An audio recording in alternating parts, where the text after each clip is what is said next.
പ്രിയ നമസ്കാരം. കഴിഞ്ഞ ക്ലാസ്സിൽ നമ്മൾ ഡിസ്കസ് ചെയ്തത് കണ്ണിൻ്റെ പ്രധാനപ്പെട്ട ഭാഗങ്ങൾ, അതിൻ്റെ പ്രധാനപ്പെട്ട ഭാഗങ്ങളും അവയുടെ ചില പെക്യൂലിയാരിറ്റീസ്, പ്രത്യേകതകൾ, അതുപോലെ തന്നെ അവയുടെ ധർമ്മം, ഇത്രയും കാര്യങ്ങളാണ് നമ്മൾ കഴിഞ്ഞ ക്ലാസ്സിൽ ഡിസ്കസ് ചെയ്തത്. ഇന്ന് നമുക്ക് മനസ്സിലാക്കുന്നത് കുറച്ച് കാര്യങ്ങളാണ്. ഇതിൽ first regulation of light in the I, കണ്ണിലെ പ്രകാശ ക്രമീകരണം. നമ്മുടെ കണ്ണിനകത്തേക്ക് കടക്കുന്ന പ്രകാശം, അതിൻ്റെ അളവ് എങ്ങനെയാണ് ക്രമീകരിക്കപ്പെടുന്നത് എന്നുള്ള കാര്യമാണ് നമുക്കിന്ന് മനസ്സിലാക്കുന്നത്. ഓക്കെ, നമുക്ക് ടെസ്റ്റ് ശ്രദ്ധിക്കുക. ഇവിടെ ചിത്രം കാണാം. ഇതിനകത്ത് pupil, radial muscle, circular muscle ഇത് കാണാം. അപ്പോൾ നമ്മൾ ആൾറെഡി മനസ്സിലാക്കിയിട്ടുണ്ട് എന്താണ് പ്യൂപ്പിൾ. എന്താണ് പ്യൂപ്പിൾ എന്ന് പറഞ്ഞാൽ ഐറിസിന്റെ സെൻട്രൽ കാണുന്ന ഒരു സുഷിരം, aperture. Aperture see the centre of the iris is known as pupil. ഐറിസിന്റെ ഏറ്റവും മധ്യഭാഗത്ത് കാണുന്ന അതിന്റെ സുഷിരത്തെ പറയുന്ന പേരാണ് പ്യൂപ്പിൾ എന്ന് പറയുന്നത്. നമ്മൾ മലയാളത്തിൽ എന്ന് പറയുന്നത് കൃഷ്ണമണി എന്ന് പറയുന്ന ഭാഗമാണ് ഇത്. ഈ പ്യൂപ്പിള് അതുപോലെ തന്നെ ഇവിടെ കാണാൻ പറ്റുന്നത് റേഡിയൽ മസിൽ, അതുപോലെ തന്നെ സർക്കുലർ മസിൽ. റേഡിയൽ മസിലും അതുപോലെ തന്നെ ഈ സർക്കുലർ മസിലും എവിടെയാണ് കാണപ്പെടുന്നത്? റേഡിയൽ മസിലും സർക്കുലർ മസിലും എവിടെ കാണപ്പെടുന്നു? ഐറിസിലാണ് കാണപ്പെടുന്നത്. അപ്പൊ ഐറിസിൽ കാണപ്പെടുന്ന രണ്ട് മസിലുകളാണ്, രണ്ട് പേശികളാണ്. ഒന്ന് റേഡിയൽ മസിൽ, റേഡിയൽ പേശികൾ. രണ്ടാമത്തത് സർക്കുലർ മസിൽ, സർക്കുലർ മസിൽ, വലയ പേശികൾ എന്ന് മലയാളത്തിൽ പറയും. ഈ രണ്ട് പേശികളും ഇവിടെ കാണുന്നുണ്ട്. രണ്ട് പേശികളും കാണുന്നത് എവിടെയാണ്? ഐറിസ് എന്ന് പറയുന്ന ഭാഗമാണ്, ഐറിസ്. അപ്പൊ നമ്മുടെ കണ്ണിനകത്തേക്ക് കൂടിയ അളവിൽ പ്രകാശം പാടില്ല, പതിക്കാൻ പാടില്ല. അപ്പൊ റെറ്റിനയിലേക്ക് പതിക്കുന്ന ഹൈ ഇന്റൻസിറ്റി ഓഫ് ലൈറ്റ്, തീവ്രത കൂടിയ light, large amount of light കണ്ണിനകത്തേക്ക് കടന്നു കഴിഞ്ഞാൽ അത് കണ്ണിലെ ടിഷ്യൂസിന്, കലകൾക്ക് എന്താണ് നാശം സംഭവിക്കും. അതുകൊണ്ട് ആ കണ്ണിലേക്ക് കടക്കുന്ന പ്രകാശത്തിന്റെ, ലൈറ്റിന്റെ അളവ് വേണം, അത് ക്രമീകരിക്കണം, റെഗുലേറ്റ് ചെയ്യണം. അപ്പോൾ കണ്ണിലേക്ക് പ്രവേശിക്കുന്ന ആ ലൈറ്റിന്റെ അളവ് റെഗുലേറ്റ് ചെയ്യുന്നത് പ്യൂപ്പിളാണ്, പ്യൂപ്പിൾ. അപ്പൊ എങ്ങനെയാണ് പ്യൂപ്പിൾ ഇത് റെഗുലേറ്റ് ചെയ്യുന്നത് എന്നുള്ള കാര്യമാണ് നമുക്ക് ഇവിടെ മനസ്സിലാക്കുന്നത്. ഓക്കെ, അപ്പോൾ നിങ്ങൾ ചിത്രം ശ്രദ്ധിക്കുക. ഇവിടെ ഞാൻ വരച്ചിരിക്കുന്നത് പ്യൂപ്പിൾ വരച്ചിട്ടുണ്ട്, റേഡിയൽ മസിൽ വരച്ചിട്ടുണ്ട്, സർക്കുലർ മസിൽ വരച്ചിട്ടുണ്ട്. റേഡിയൽ മസിൽ എന്ന് പറഞ്ഞാൽ റേഡിയൽ പേശികൾ, സർക്കുലർ മസിൽ എന്ന് പറഞ്ഞാൽ വലയ പേശികൾ. ഇവിടെ dim light, dim light, dim light എന്ന് പറഞ്ഞാൽ മങ്ങിയ പ്രകാശം. അപ്പൊ മങ്ങിയ പ്രകാശത്തിൽ പ്യൂപ്പിൾ അല്ലെങ്കിൽ കൃഷ്ണമണി, ആ പ്യൂപ്പിളിന്റെ അല്ലെങ്കിൽ കൃഷ്ണമണിയുടെ ഇവിടെ കൂടുതലാണ്, അവിടെ വികസിച്ചിരിക്കുന്നു, വലുതായിരിക്കുന്നു, ഇൻക്രീസ് ആണ്. ഓക്കെ, അപ്പോൾ അവിടെ പ്യൂപ്പിളിന്റെ വലിപ്പം ഇങ്ങനെ കൂടാനുള്ള കാരണം എന്താണ്? കാരണം ഇവിടെ നോക്കുക, രണ്ട് മസിൽസ് നമ്മൾ ഓൾറെഡി പറഞ്ഞു, രണ്ട് പേശികൾ പറഞ്ഞു. ഈ റേഡിയൽ പേശികൾ എന്ത് ചെയ്യുന്നു? റേഡിയൽ പേശികളുടെ സങ്കോചിക്കുന്നു, കൺട്രാക്ഷൻ. അപ്പൊ റേഡിയൽ പേശികൾ കൺട്രാക്ട് ചെയ്താൽ, സങ്കോചിച്ചു കഴിഞ്ഞാൽ പ്യൂപ്പിളിന്റെ വലിപ്പം എന്താവും? ഇൻക്രീസ് ആവും. റേഡിയൽ പേശികൾ സങ്കോചിക്കുന്നു, റേഡിയൽ പേശികൾ കൺട്രാക്റ്റഡ് ആവും. When contracted, the pupil will increase. Pupil size എന്താവും? ഇൻക്രീസ് ആവും. അപ്പോൾ ഇത് നടക്കുന്നത് ഡിം ലൈറ്റിലാണ്, മങ്ങിയ പ്രകാശത്തിൽ. അപ്പൊ മങ്ങിയ പ്രകാശത്തിൽ പ്യൂപ്പിളിന്റെ അല്ലെങ്കിൽ കൃഷ്ണമണിയുടെ വലിപ്പം തീരുന്നു, കൂടുന്നു, വികസിക്കുന്നു. ഇതേ സമയത്ത് ഇവിടെ സർക്കുലർ മസിൽസ് എന്താണ്? സർക്കുലർ മസിൽസ് എന്താണ്? റിലാക്സ്ഡ് ആവുക. അവിടെ നോക്കുക, ഡിം ലൈറ്റ്, മങ്ങിയ പ്രകാശത്തിൽ ഇവിടെ റേഡിയൽ മസിൽസ് കൺട്രാക്റ്റഡ് ആവുന്നു, സങ്കോചിക്കുന്നു. അപ്പോൾ കൃഷ്ണമണി അല്ലെങ്കിൽ പ്യൂപ്പർ എന്താവും? അതിന്റെ സൈസ് ഇൻക്രീസ് ആവും. ഓക്കെ, രണ്ടാമത് നോക്കുക. അതിനകത്ത് ഇന്റൻസ് ലൈറ്റ് ആണ്. ഇന്റൻസ് ലൈറ്റ് മീൻസ് എന്താ? തീവ്രത കൂടിയ പ്രകാശം. അപ്പോൾ ലൈറ്റിന്റെ തീവ്രത കൂടിക്കഴിഞ്ഞാൽ, ഇപ്പോൾ നട്ടുച്ചൊക്കെ ആണെങ്കിൽ എന്താ പറയാ, ലൈറ്റിന്റെ തീവ്രത വളരെ കൂടുതലായിരിക്കും. അപ്പൊ അങ്ങനെ ഇന്റൻസ് ലൈറ്റ് ആണെങ്കിൽ, തീവ്രപ്രകാശമാണെങ്കിൽ അവിടെ സംഭവിക്കുന്നത് ഇവിടെ സർക്കുലർ മസിൽസ്, ഈ സർക്കുലർ മസിൽസ് അല്ലെങ്കിൽ വലയ പേശികൾ എന്താവും? ഇറ്റ്സ് കൺട്രാക്റ്റഡ്, അത് കൺട്രാക്റ്റഡ് ആവും. വലയ പേശികൾ കൺട്രാക്ട് ചെയ്യുമ്പോൾ ഇവിടെ പ്യൂപ്പിൾ എന്താവുന്നു? പ്യൂപ്പിളിന്റെ സൈസ് എന്താവുന്നു? കൃഷ്ണമണി സൈസ് എന്താവുന്നു? ഡിക്രീസ് അല്ലെങ്കിൽ കുറയുന്നു. ഓക്കെ, അപ്പോ സർക്കുലർ മസിൽസ് കൺട്രാക്ട് ആവുമ്പോൾ, സർക്കുലർ മസിൽസ് സങ്കോചിക്കുമ്പോൾ പ്യൂപ്പിളിന്റെ വലിപ്പം കുറയുന്നു. അപ്പൊ ചിത്രത്തിൽ നോക്കിയാൽ മനസ്സിലാക്കാൻ പറ്റും, പ്യൂപ്പിളിന്റെ വലിപ്പം കുറഞ്ഞിട്ടുണ്ട്. അപ്പൊ ഏത് ലൈറ്റിലാണ്? ഇന്റൻസ് ലൈറ്റ് എന്ന് പറഞ്ഞാൽ തീവ്രപ്രകാശത്തിൽ. അപ്പൊ തീവ്രപ്രകാശത്തിൽ കൃഷ്ണമണിയുടെ വലിപ്പം കുറയുന്നു, ഡിക്രീസ്. ഓക്കെ, ഇവിടെ നമ്മുടെ കണ്ണിനകത്തേക്ക് പ്രവേശിക്കുന്ന ലൈറ്റിന്റെ അളവ് അത് റെഗുലേറ്റ് ചെയ്യുന്നത് പ്യൂപ്പിളാണ്. അത് റെഗുലേറ്റ്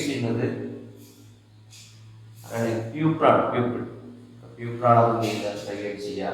അപ്പോൾ ഡിം ലൈറ്റിൽ പ്യൂപ്പിളിന്റെ സൈസ് കൂടുകയും ഇന്റൻസ് ലൈറ്റിൽ പ്യൂപ്പിളിന്റെ സൈസ് ഡിക്രീസ് ആവുകയും ചെയ്യുകയാണ് അവിടെ ചെയ്യുന്നത്. ഓക്കെ, അപ്പോൾ നമുക്ക് അടുത്തതായിട്ട് നമുക്ക് ഡിസ്കസ് ചെയ്യുന്നത് ഫോർമേഷൻ ഓഫ് ഇമേജ്, പ്രതിബിംബം രൂപപ്പെടുന്ന വിധം. ഒരു ഇമേജ് എങ്ങനെയാണ് അത് ഉണ്ടാകുന്നത്? ഇതിനെപ്പറ്റി നിങ്ങൾ താഴ്ന്ന ക്ലാസ്സിലൊക്കെ പഠിച്ചിട്ടുണ്ടാവും. അതായത് ഈ കോൺവെക്സ് ലെൻസ് ഉപയോഗിച്ചിട്ടുള്ള പരീക്ഷ നടത്തുന്ന സമയത്ത് നിങ്ങളൊരു ഇമേജ് അല്ലെങ്കിൽ പ്രതിബിംബം ഇത് എങ്ങനെയാണ് ഉണ്ടാകുന്ന കാര്യമൊക്കെ നിങ്ങൾ മനസ്സിലാക്കിയിട്ടുണ്ടാവും. അപ്പോൾ ജസ്റ്റ് എക്സാമ്പിൾ നോക്കാം. അപ്പോൾ നമ്മൾ ചെയ്ത സമയത്ത് നിങ്ങൾ എങ്ങനെയായിരിക്കാം? ഒരു മെഴുകുതിരി,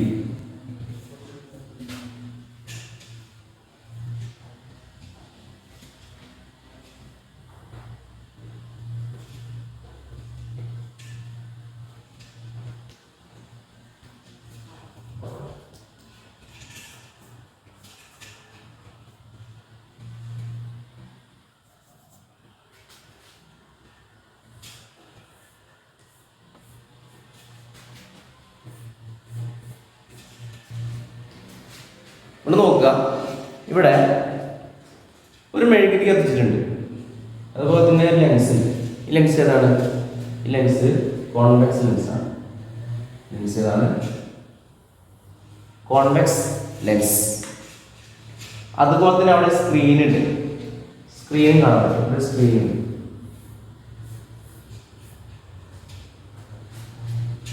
ഈ മെഴുകുതിരിയുടെ ഇമേജ് പ്രതിബിംബം എവിടെ ഉണ്ടാവും? സ്ക്രീനിലാണ് ഉണ്ടാവും അല്ലേ? ഇപ്പോൾ സ്ക്രീനിലുണ്ടാവും. ഇപ്പോൾ സ്ക്രീനിൽ അതിൻ്റെ ഇമേജ് ഫോം ചെയ്യുമ്പോൾ ആ ഇമേജിൻ്റെ പെക്യൂലിയാരിറ്റീസ്, പ്രത്യേകതകൾ എന്തെല്ലാമായിരിക്കാം? എന്തായിരിക്കാം? ഈ മെഴുകുതിരി എങ്ങനെയാണ് അവിടെ കാണുന്നത്? അവിടെ നമുക്ക് തലകുത്തിനെ കാണാം.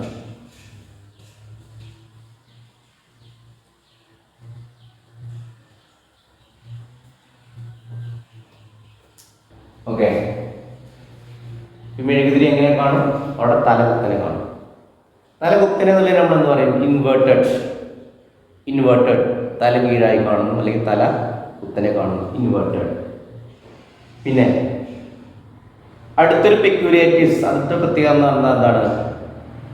റിയൽ ആയിട്ടുള്ള ഇമേജ് ആയിരിക്കും. റിയൽ എന്ന് പറഞ്ഞാൽ യഥാർത്ഥമായിട്ടുള്ള പ്രതിബിംബം. ഈ മെഴുകുതിരിയുടെ അതേ പ്രതിബിംബം തന്നെയാണ് നമുക്ക് എവിടെ കിട്ടുക, സ്ക്രീനിൽ കിട്ടുക. അപ്പോൾ യഥാർത്ഥമായിരിക്കും, റിയൽ ആയിരിക്കും. ഓക്കെ, അപ്പോൾ ഒന്ന് നമ്മൾ പറഞ്ഞത് വളരെ എന്താണ്, തലകുത്തനെയാണ്, ഇൻവേർട്ടഡ് ആണ്. പിന്നെ ഇതിൻ്റെ അതേ പ്രതിബിംബമാണ് അവിടെ കാണുന്നത്. അപ്പോൾ അതെന്താണ്, റിയൽ ആണ്. പിന്നെ നോക്കുക, ഇത്രയും വലിപ്പം എന്തില്ല, ഇമേജിനില്ല. അത് സ്മാൾ ആണ്. അപ്പോൾ 3 പെക്യുലാരിറ്റീസ് ആണ് പറഞ്ഞത്, 3 പ്രത്യേകതകളാണ് പറഞ്ഞത്. ഒന്ന്, ഇത് സ്മാൾ ആണ്, സ്മാൾ ചെറുതാണ്. രണ്ടാമത് പറഞ്ഞത് ഇൻവേർട്ടഡ് മീൻസ് തല കുത്തനെ കാണുന്നു. പിന്നെ അടുത്ത് പറഞ്ഞാ റിയൽ ആണ്, യഥാർത്ഥമായ പ്രതിബിംബമാണ് അവിടെ കാണുന്നത്. ഇതൊക്കെയാണ് ഒരു ഇമേജ് ഫോം ചെയ്യുമ്പോൾ അതിൻ്റെ പ്രത്യേകതകൾ. അപ്പോൾ ഒരു ഇമേജ് ഫോം ചെയ്യുമ്പോൾ അതിൻ്റെ പെക്യൂലിയാരിറ്റീസ് ആണ് ഇപ്പോൾ നമ്മൾ പറഞ്ഞത്. ഇതാണ് പെക്യൂലിയാരിറ്റീസ്. ഇത് നിങ്ങൾ ചെയ്ത ഒരു എക്സ്പെരിമെൻ്റ് ആണ്, അതുകൊണ്ടാണ് പറഞ്ഞത്. നിങ്ങൾക്ക് ഓർമ്മ ഉണ്ടായിരിക്കാം. ഓക്കെ, അപ്പം ഇങ്ങനെ നമ്മളൊരു ഇമേജ് ഇവിടെ ഫോം ചെയ്യുന്നു. ഓക്കെ, റെഡി ഉണ്ടാവും, മനസ്സിലായല്ലോ? ഓക്കെ അല്ലേ? ഓക്കെ, ഇനിങ്ങനെ ഫോം ചെയ്യുമ്പോൾ ഇതിൽ ഈ മെഴുകുതിരിയുടെ ഇമേജ് പ്രതിബിംബം സ്ക്രീനിൽ കിട്ടാൻ വേണ്ടിയിട്ട് നമ്മൾ എന്തെല്ലാം മാറ്റങ്ങളാണ്, ചേഞ്ചുകളാണ് ഇവിടെ വരുത്തിയത്? ഓർത്ത് നോക്കുക, നിങ്ങൾ എന്തൊക്കെ അന്ന് ചെയ്തിട്ടുണ്ടായിരിക്കാം. എന്തൊക്കെ ചെയ്യേണ്ടി വരും? ഇവിടെ മെഴുകുതിരി ഫിക്സഡ് ആണ്. മെഴുകുതിരി നമുക്ക് എന്ത് ചെയ്യാൻ പറ്റില്ല, മൂവ് ചെയ്യിക്കാൻ പറ്റില്ല, ചലിപ്പിക്കാൻ കഴിയില്ല. അതേപോലെ തന്നെ സ്ക്രീന് എന്ത് ചെയ്യാൻ പറ്റും, നമുക്ക് ഹെൽപ്പിക്കാൻ പറ്റൂലേ? സ്ക്രീൻ ഹെൽപ്പിക്കാൻ പറ്റും അല്ലേ? ഇവിടെ സ്ക്രീൻ ഹെൽപ്പിക്കാം. ലെൻസ് അതെന്ത് ചെയ്യാം, മൂവ് ചെയ്യിക്കാം, ചലിപ്പിക്കാൻ പറ്റും. അപ്പം ചലിപ്പിക്കാൻ പറ്റും. ഇവിടെ മെഴുകുതിരിയുടെ പൊസിഷൻ, സ്ഥാനം നമുക്ക് എന്ത് ചെയ്യാൻ കഴിയില്ല, മാറ്റാൻ കഴിയില്ല. അപ്പോൾ കറക്റ്റ് അതിൻ്റെ ഇമേജ് കിട്ടാൻ വേണ്ടിയിട്ട്, ഈ മെഴുകുതിരിയുടെ ഇമേജ് കറക്റ്റ് സ്ക്രീനിൽ കിട്ടാൻ വേണ്ടി നമുക്ക് എന്ത് ചെയ്യാൻ കഴിയും? ഇവിടെ ഒന്നുകിൽ ലെൻസിനെ ചലിപ്പിക്കാം, ലെൻസ് മൂവ് ചെയ്യിപ്പിക്കാം, അല്ലെങ്കിൽ സ്ക്രീൻ എന്ത് ചെയ്യാം, ചെറുതായിട്ട് അങ്ങോട്ടോ നീക്കാം. അങ്ങനെ ചെയ്തിട്ട് മെഴുകുതിരിയുടെ ഇമേജ് അവിടെ കിട്ടും, സ്ക്രീനിൽ കിട്ടും. അപ്പൊ നമ്മൾ ഈ റെഡിയാക്കുന്നതിന് നമ്മൾ എന്താ പറയുന്നത്, അതിൻ്റെ ഫോക്കൽ ലെങ്ത് അഡ്ജസ്റ്റ് ചെയ്യുക എന്നാണ് പറയാം. ഫോക്കൽ ദൂരം ക്രമീകരിക്കുക എന്നാണ് അതിന് പറയാം. അങ്ങനെ ഫോക്കൽ ദൂരം ക്രമീകരിക്കാൻ വേണ്ടിയിട്ട് നമുക്കിവിടെ സ്ക്രീന് നീക്കാം, അല്ലെങ്കിൽ ലെൻസിനെ നീക്കാൻ പറ്റും. ഓക്കെ അല്ലേ? പറഞ്ഞ മനസ്സിലുണ്ടല്ലോ. അങ്ങനെ ചെയ്യാൻ പറ്റും. ഇനി നമ്മളെ കേസ് എടുക്കുക. നമ്മൾ ഇപ്പോൾ ഒരു ഒബ്ജക്റ്റ് അല്ലെങ്കിൽ ഒരു വസ്തുവിനെ നമ്മൾ ഒബ്സർവ് ചെയ്യുമ്പോൾ ആ നോക്കുന്ന സമയത്ത് നമ്മൾ അടുത്തുള്ള വസ്തുവിനെയും അകലെയുള്ള വസ്തുവിനെയും നമ്മൾ എന്ത് ചെയ്യും, ഒബ്സർവ് ചെയ്യുന്നുണ്ട്, കാണുന്നുണ്ട് അല്ലേ? അടുത്തുള്ളതിനെയും കാണും, അകലെ ഉള്ളതിനെയും കാണും. അങ്ങനെ കാണുന്ന സമയത്ത് കാണണമെങ്കിൽ നമ്മുടെ ഇമേജ് എവിടെ ഫോം ചെയ്യണം? നമ്മുടെ റെറ്റിനയിൽ ഫോം ചെയ്യണം അല്ലേ? റെറ്റിനയിൽ ഇമേജ് ഫോം ചെയ്യണം. റെറ്റിനൽ ഇമേജ് അല്ലെങ്കിൽ പ്രതിബിംബം ഉണ്ടായാൽ മാത്രമാണ് നമുക്ക് വസ്തുക്കളെ കാണാൻ കഴിയുള്ളൂ. അപ്പം നമ്മൾ അടുത്തുള്ളതിനെയും കാണും, അകലെയുള്ളതിനും കാണാൻ പറ്റും. അപ്പം അങ്ങനെ കാണുന്ന സമയത്ത് എങ്ങനെയാണ് നമ്മൾ കറക്റ്റ് ഇമേജ് നമ്മുടെ റെറ്റിനയിൽ തന്നെ ഫോം ചെയ്യുന്നത്, ഉണ്ടാവുന്നത്? എങ്ങനെ ഉണ്ടാവുക? പക്ഷെ അവിടെ പ്രശ്നമുണ്ട്. റെറ്റിന എന്ന് പറയുന്നത്, ഇവിടെ നമ്മുടെ റെറ്റിന എന്ന് പറയുന്നത് ഇവിടെ സ്ക്രീനാണ്. ഇവിടുത്തെ സ്ക്രീന് നമ്മുടെ കണ്ണിലെ റെറ്റിനയാണ് അല്ലേ? ഇവിടുത്തെ സ്ക്രീൻ എന്ന് പറഞ്ഞാൽ നമ്മുടെ കണ്ണിലെ റെറ്റിനയാണ്. ഒബ്ജക്റ്റ് എന്ന് പറയുമ്പോൾ വസ്തു, അത് ചിലപ്പോൾ എന്തായിരിക്കാം, നല്ല മരങ്ങളായിരിക്കാം, അല്ലെങ്കിൽ മറ്റു വല്ല വസ്തുക്കളായിരിക്കാം അല്ലേ? നമ്മളെ കണ്ണിൽ ലെൻസ് ഉണ്ട്, ഏതാണ്? കോൺവെക്സ് ലെൻസിൻ്റെയാണ്. ഈ കോൺവെക്സ് ലെൻസ് എന്താണ്? ഫിക്സഡ് ആണ്, അത് ഉറപ്പിച്ചതാണ്, അതിനെന്തേ കഴിയില്ല, അങ്ങോട്ടോ ഇങ്ങോട്ടോ ഒന്ന് നീക്കാൻ എന്തില്ല, കഴിയില്ല. അപ്പൊ ലെൻസ് നീക്കാൻ പറ്റൂല. സ്ക്രീന് ഉറപ്പിച്ചതാണ്, സ്ക്രീൻ എന്ത് ചെയ്യാൻ കഴിയില്ല, നീക്കാൻ പറ്റൂല.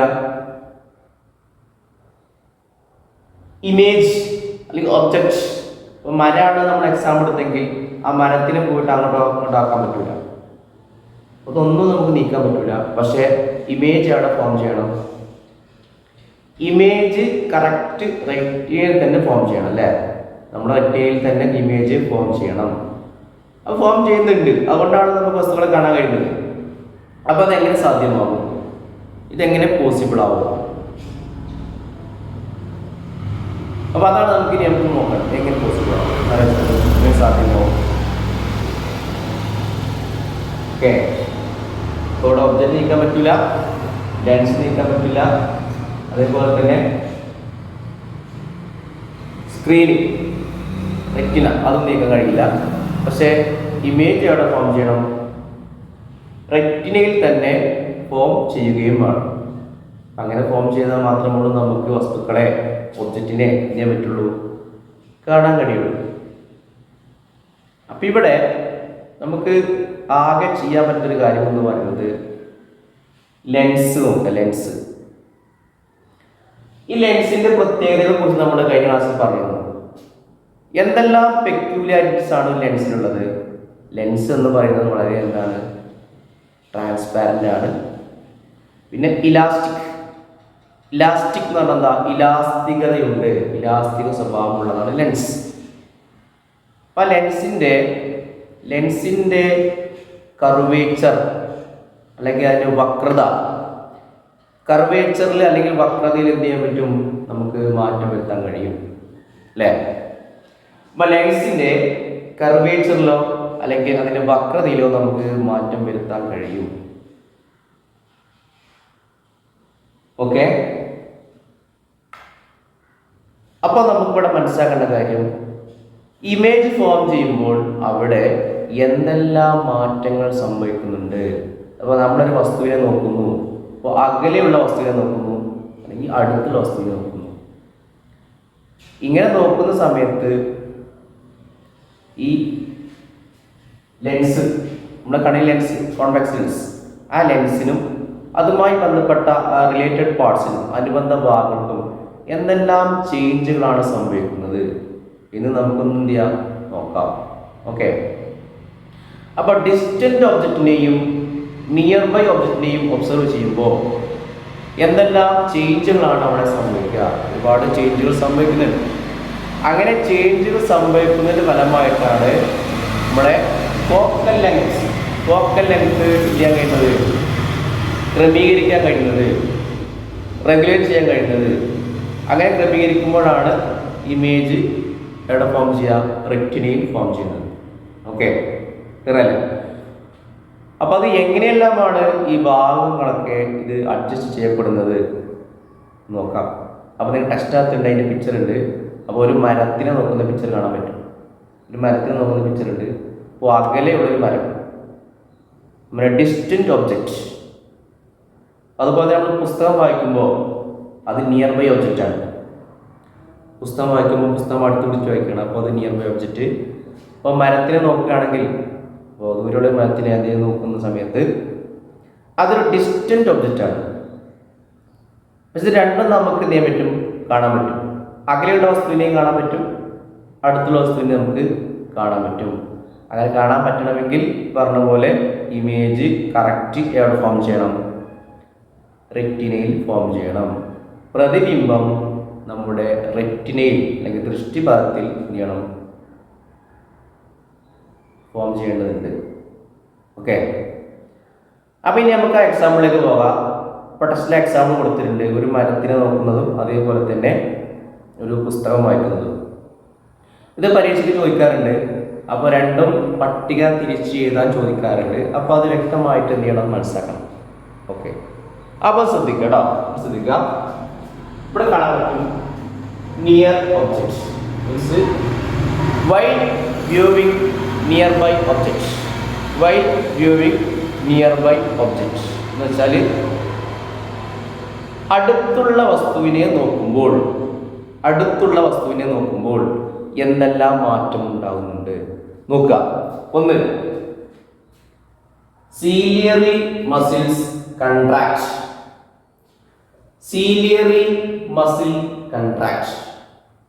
സീലിയറി പേശികൾ എന്ത് ചെയ്യുന്നു? കൺട്രാക്ട്, സങ്കോചിക്കുന്നു. സീലിയറി പേശികൾ സങ്കോചിക്കുന്നു. Ligaments relax. ലിഗമെന്റ്സ് എന്ന് പറഞ്ഞതാണ് സ്നായുക്കൾ, മലയാളത്തിലെ സ്നായുക്കൾ എന്ന് പറയും. അപ്പൊ ഈ സ്നായുക്കൾ എന്തായിരുന്നു? റിലാക്സ് ആവുന്നു, അത് അയഞ്ഞു പോവുക, അയയുന്നു. Curvature of lens increases. Curvature എന്ന് പറഞ്ഞാൽ അതിന്റെ മീനിങ് എന്താണ്? അതിന്റെ ആകൃതി, അതിന്റെ വക്രത. അപ്പോൾ ലെൻസിന്റെ വക്രതയിൽ എന്ത് വരുന്നു? മാറ്റം വരും. അപ്പോൾ കർവേച്ചറോട് എന്താണ്? ഇൻക്രീസസ്, കൂടുകയാണ്. ലെൻസിന്റെ വക്രത കൂടുന്നു. ഓക്കെ, ലെൻസിന്റെ വക്രത കൂടുന്നു. അതേപോലെ തന്നെ focal length decreases. Focal length കുറയുന്നു. കൂടി നോക്കാം. Ciliary muscle contract. അപ്പൊ സീലിയറി മസിൽ കൺട്രാക്ട് എന്ന് പറഞ്ഞാൽ സീലിയറി പേശികൾ എന്ത് ചെയ്യുന്നു? സങ്കോചിക്കുന്നു, കൺട്രാക്ട്. ലിഗമെന്റ്സ്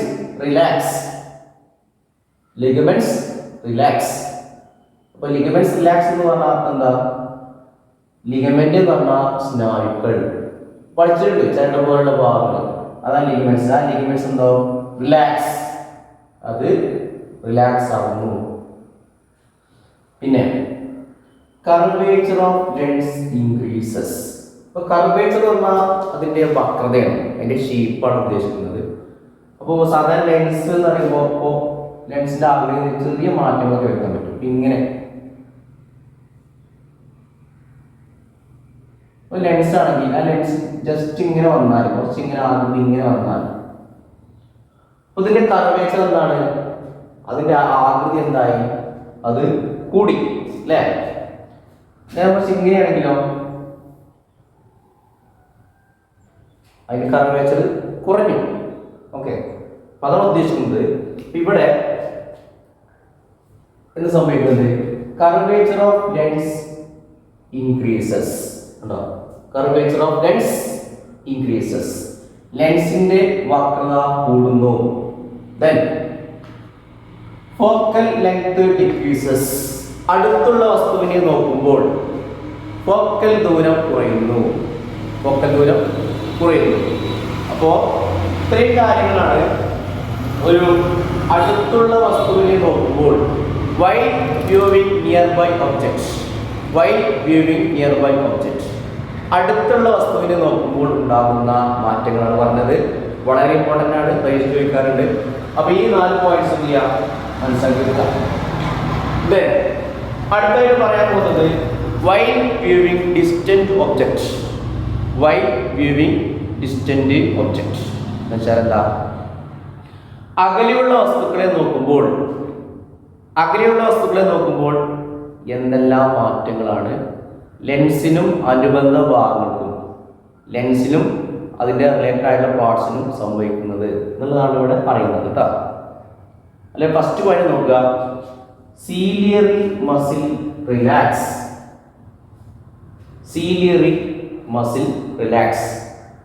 സീലിയറി പേശികൾ എന്താണ്? റിലാക്സ്. അതെന്ത് ചെയ്യുന്നു? റിലാക്സ് ചെയ്യുന്നാൽ അതെന്ത് ചെയ്യുന്നു? വികസിക്കുക, അല്ലെങ്കിൽ സാധാരണ നിലയിലാവുക, റിലാക്സ് ആവുന്നു.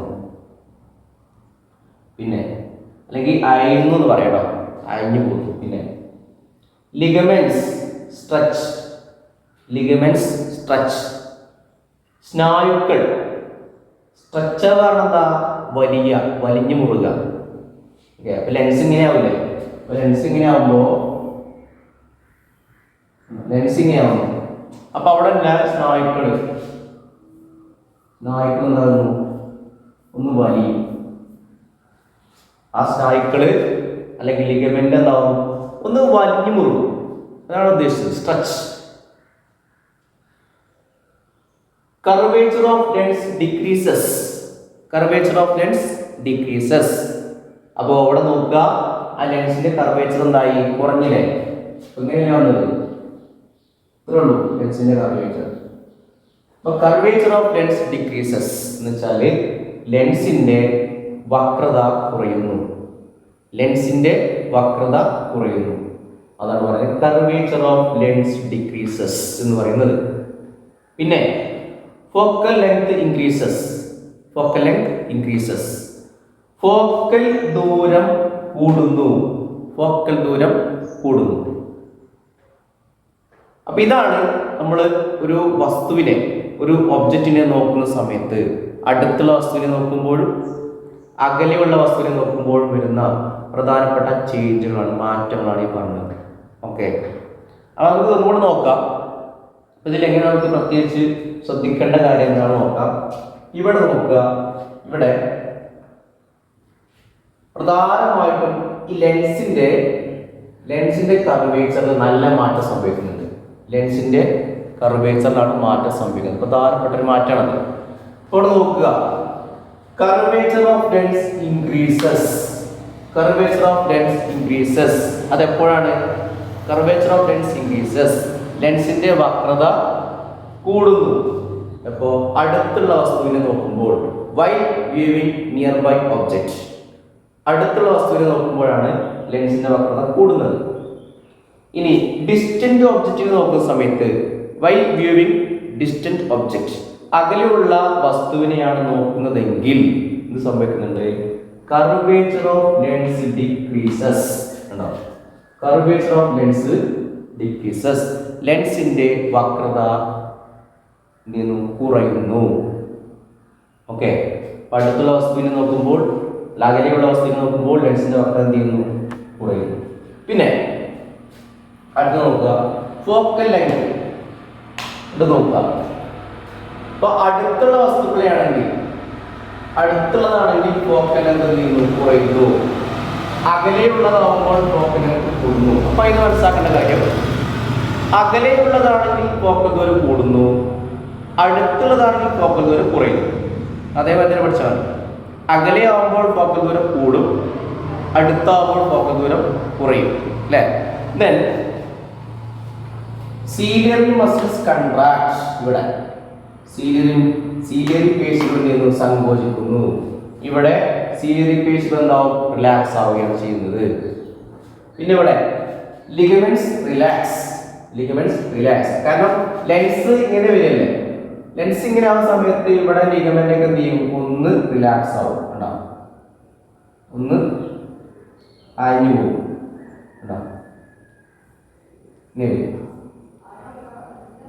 ഓക്കെ, ഇങ്ങനെ ആകുമ്പോൾ ലിഗമെന്റ് എന്തോ ഒന്ന് റിലാക്സ് ആവും. റിലാക്സ് ആകുമ്പോൾ ഒന്ന് അയഞ്ഞു പോകും. മറിച്ച് അവിടെ ആണെങ്കിൽ എന്താണ്, ടൈറ്റ് ആവുകയാണ്, വലിയാണ്, അവിടെ സ്ട്രെച്ചാണ്. ഓക്കെ, അതാണ് മാറ്റം. അപ്പൊ ഇത്രയും കാര്യങ്ങളാണ് ഈ രണ്ടിലും നമ്മൾ മനസ്സിലാക്കുന്ന കാര്യങ്ങൾ. അപ്പോൾ നമ്മുടെ അടുത്തുള്ള വസ്തുവിനെ നോക്കുമ്പോഴും അതുപോലെ തന്നെ അകലെയുള്ള വസ്തുവിനെ നോക്കുമ്പോഴും നമ്മുടെ ലെൻസിനും അതുമായി ബന്ധപ്പെട്ട ചില ഭാഗങ്ങൾക്കും എന്ത് സംഭവിക്കുന്നുണ്ട്, ഒരുപാട് മാറ്റങ്ങൾ സംഭവിക്കുന്നുണ്ട്, ചേഞ്ചുകൾ സംഭവിക്കുന്നുണ്ട്. അപ്പൊ ഇത്രയും ചേഞ്ചാണ് ഇതിൽ പ്രധാനമായിട്ടും സംഭവിക്കുക. ഇത്രയും മാറ്റങ്ങളാണ് പ്രധാനമായിട്ടും നടക്കുന്നത്. അപ്പൊ എന്തിനാണ് ഇത്തരം മാറ്റങ്ങൾ നടക്കുന്നത്? ഇത്തരം മാറ്റങ്ങൾ നടക്കുന്നതിന്റെ ഫലമായിട്ടാണ് ഇമേജ് അല്ലെങ്കിൽ പ്രതിബിംബം എവിടെ ഫോം ചെയ്യുന്നത്, റെറ്റിനയിൽ ഫോം ചെയ്യുന്നത്. അപ്പോൾ ഒരു പ്രതിബിംബം കറക്റ്റ് റെറ്റിനയിൽ തന്നെ ഉണ്ടാവണമെങ്കിൽ ഇത്തരത്തിലുള്ള ഒരുപാട് ചേഞ്ചുകൾ നടക്കണം. അങ്ങനെ നടക്കുമ്പോഴാണ് എവിടെ ഇമേജ് ഫോം ചെയ്യുക, റെറ്റിനയിൽ ഇമേജ് ഫോം ചെയ്യുക. ഓക്കെ, ഇവിടെ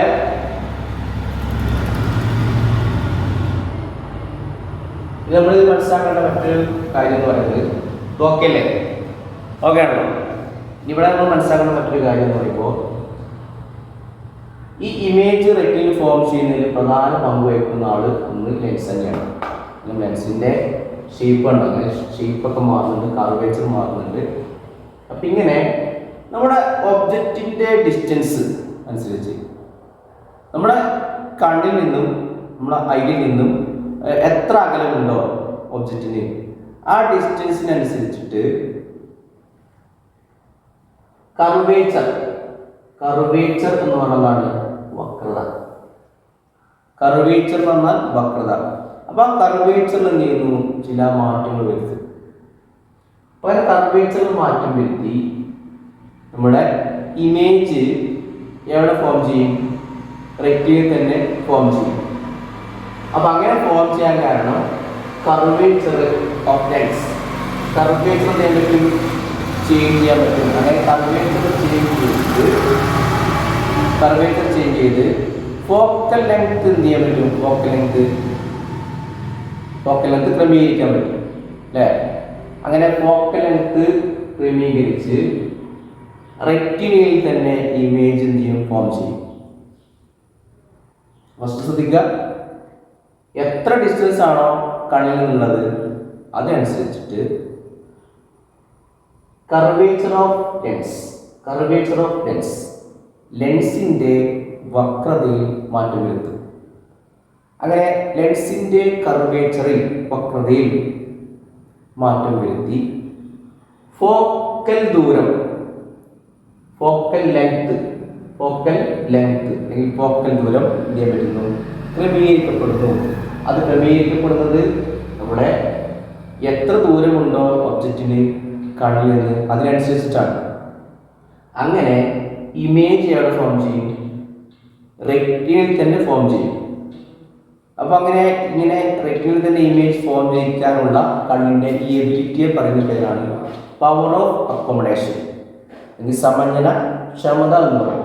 പവർ ഓഫ് അക്കോമഡേഷൻ എന്നാണ് പറയുക, പവർ ഓഫ് അക്കോമഡേഷൻ.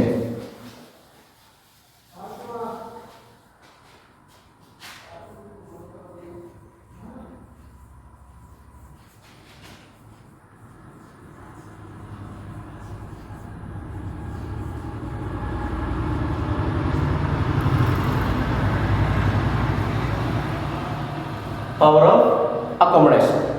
അപ്പോൾ പവർ ഓഫ് അക്കോമഡേഷൻ എന്ന് പറഞ്ഞാൽ എന്താണ്, സമഞ്ജനക്ഷമത. അപ്പോൾ കണ്ണിൽ നിന്നും വസ്തുവിലേക്കുള്ള അകലത്തിനനുസരിച്ച്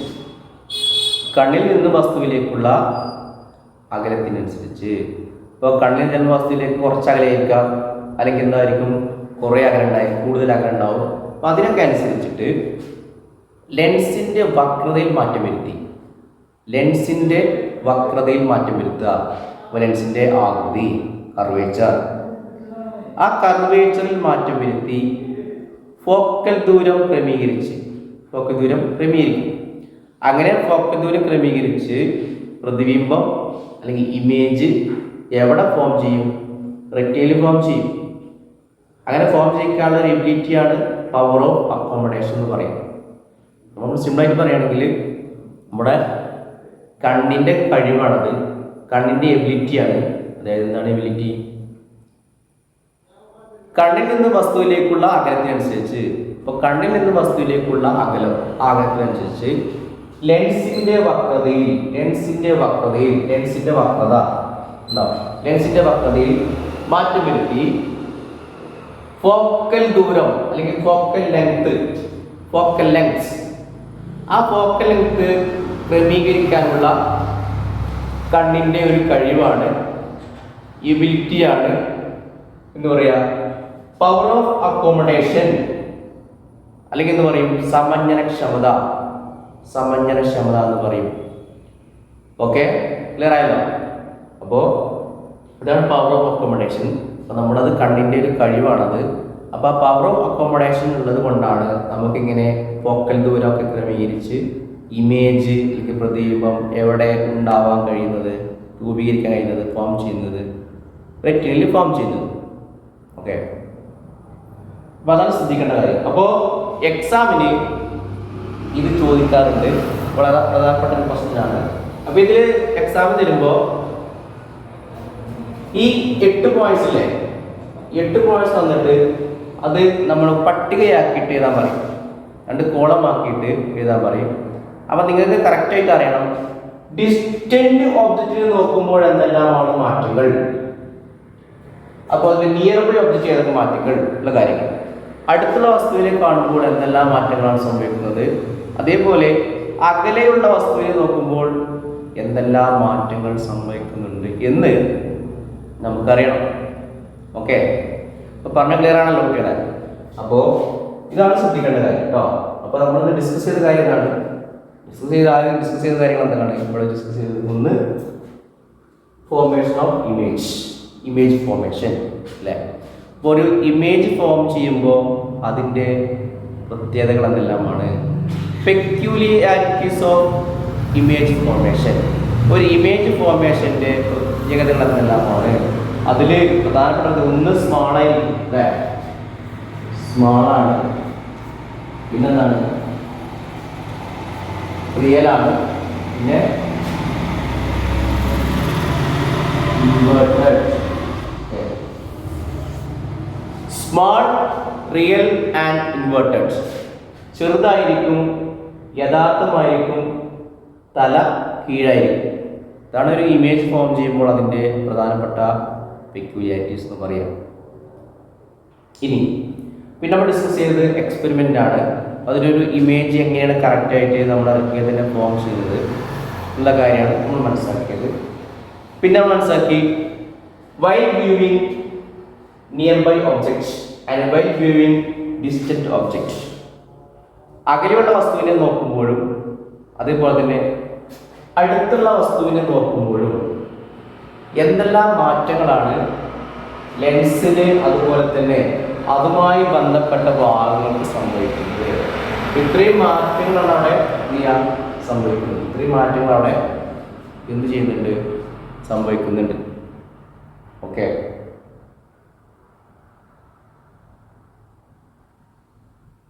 പിന്നെ അതിന് മുന്നേ നമ്മൾ ഡിസ്കസ് ചെയ്ത കാര്യം എന്താണ്? പ്യൂപ്പിളിൻ്റെ വലുപ്പം ക്രമീകരിക്കപ്പെടുന്നത് എങ്ങനെ?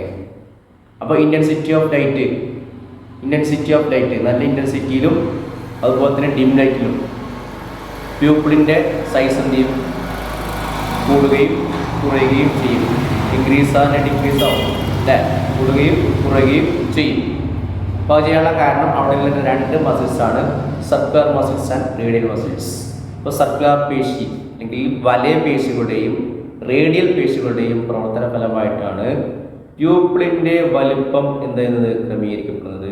അങ്ങനെ പ്യൂപ്പിളിൻ്റെ വലിപ്പം വലുതാവുകയും ചെറുതാവുകയും ചെയ്യുന്നതനുസരിച്ചിട്ട് കണ്ണിനകത്തേക്ക് വരുന്ന ലൈറ്റിൻ്റെ എമൗണ്ട് എന്ത് ചെയ്യും?